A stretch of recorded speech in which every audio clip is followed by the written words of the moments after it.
IPL 2026 season కి ముందు RCB జట్టు ఇబ్బందులు ఎదుర్కొంటూనే ఉంది. ఇప్పటికే వచ్చే సీజన్ లో రాయల్ ఛాలెంజర్స్ బెంగళూరు జట్టు కొత్త యాజమాన్యం నిర్వహణలో ఆడనుంది.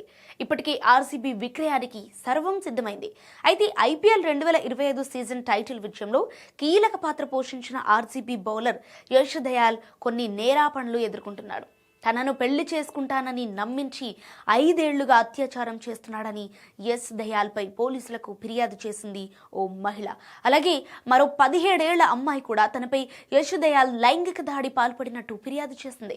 దీంతో పోక్సో యాక్ట్లో ఇరుక్కున్న యశ్ దయాల్ ముందస్తు బెయిల్ కోసం అప్పీల్ చేసినా దాన్ని కోర్టు తిరస్కరించింది. దీంతో త్వరలోనే యశ్ దయాల్ని అదుపులోకి తీసుకుపోతున్నట్టు పోలీసులు తెలిపారు. ఐపీఎల్ 2026 సీజన్లో యశ్ దయాల్ అందుబాటులో ఉండటం అనుమానమే. అదీ కాకుండా బాలికపై లైంగిక దాడికి పాల్పడినట్టుగా ఆరోపణలు ఎదుర్కొంటున్న ప్లేయర్ని ఆడించడం కరెక్ట్ కాదని కూడా టీం మేనేజ్మెంట్ భావించవచ్చు. దీంతో యశ్ దయాల్ ప్లేస్లో భారత సీనియర్ బౌలర్ ఉమేష్ యాదవ్ని తీసుకోవాలని ఆలోచనలు చేస్తోందట రాయల్ ఛాలెంజర్స్ బెంగళూరు జట్టు. మరి ఆర్సీబీ యాజమాన్యం దయాల్ విషయంపై ఏ నిర్ణయం తీసుకుంటుందో చూడాలి. ఒకవేళ దయాల్ అరెస్ట్ అయితే ముందే చెప్పినట్లుగా ఉమేష్ యాదవ్ని జట్టులోకి తీసుకుంటారా లేదా అనేది చూడాలి.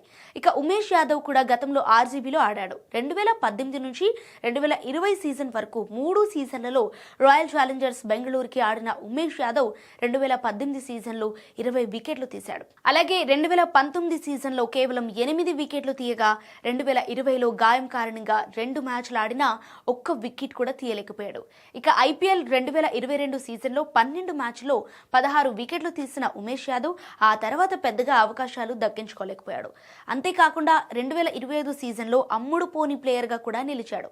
దీంతో ఈసారి తన అదృష్టం పరీక్షించుకోగా ఇక్కడ కూడా మళ్ళీ అదే సీన్ రిపీట్ అయింది. మరి ఉమేష్ దయాల్ ఫ్యూచర్ పై అధికారిక ప్రకటన ఇంకా రావాల్సి ఉంది.